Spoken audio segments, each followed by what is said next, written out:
Можете представиться, пожалуйста? Моя фамилия Сукало Игорь Васильевич, я директор компании «Лиска», которая занимается комплексными проектами по возделыванию, вернее, по установке капельного полива.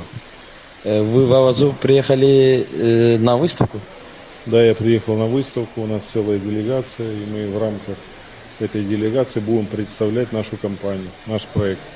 У вас есть планы расширения своих проектов? Мы будем предлагать в Туркмении внедрять эти проекты. А какие, так скажем, у вас много партнеров международных заинтересованы в вашей технологии? Да, у нас много партнеров, мы работаем как в России, так и с разными зарубежными странами. И хотелось бы работать с предпринимателями, которые работают, и государственными организациями, которые работают в Туркменистане.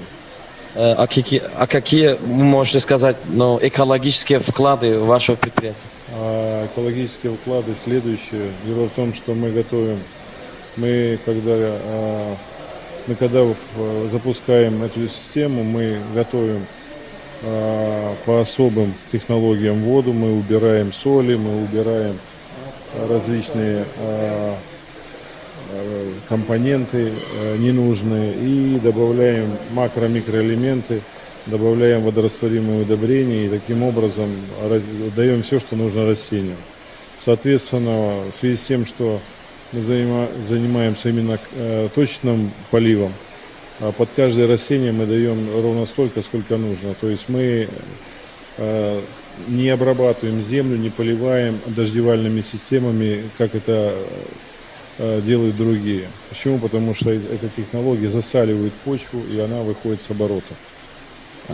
Какие у вас советы молодым, кто хочет учиться стать специалистом, чтобы они, например, могли получить работу в ваших предприятиях? Нужно идти в агроуниверситет, на факультет мелиорации, изучать эти технологии и дальше трудоустраиваться, работать. А у вас есть возможности для, например, туркменским молодым специалистам получить практику в ваших предприятиях? Они могут получить практику в Ставропольском агроуниверситете, в Астраханском агроуниверситете именно по этим технологиям. Ну и мы сами обучаем специалистов, мы имеем такую практику, у нас есть специальные программы, по которым мы эту работу проводим. Как вы видите будущее российско-туркменских отношений в сфере экономики? Положительно видим. Их надо развивать. У нас нет этого тепла. Я приехал с Москвы, где 12 градусов тепла. Что там может расти? Но у нас много воды, а у нас климатические условия жесткие. Средняя Азия, Средняя Азия и Юго-Россия идеальное место для внедрения этих технологий. Спасибо вам большое, желаем удачи. Пожалуйста, до встречи.